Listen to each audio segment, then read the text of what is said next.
ចាជំរាបសួរក៏ដូចជាសួស្តីបងប្អូនទាំងអស់គ្នាថ្ងៃនេះដែរគឺខ្ញុំមានមុខម្ហូប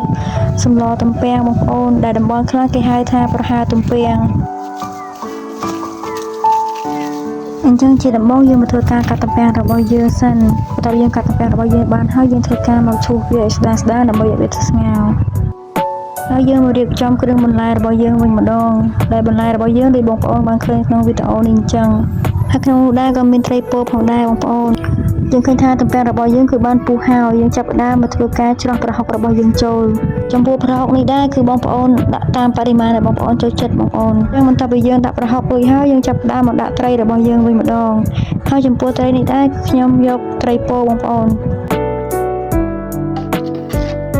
អញ្ចឹងបន្តមកទៀតគឺយើងធ្វើការដាក់គ្រឿងទេសរបស់យើងវិញម្ដងដែលគ្រឿងទេសរបស់យើងគឺមានស្ករសអំបិលប៊ីចេងជាមួយនឹងម្សៅស៊ុបផងដែរ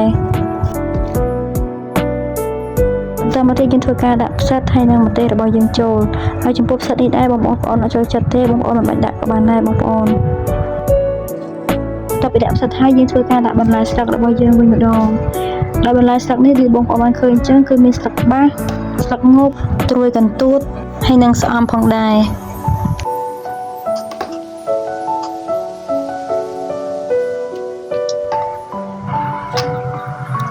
ចាអញ្ចឹងបន្ទាប់ពីយើងធ្វើការដាក់បន្លែរបស់យើងរួចហើយយើងឃើញថាសម្លរបស់យើងគឺបានឆ្អិនរួចរាល់ហើយបងប្អូន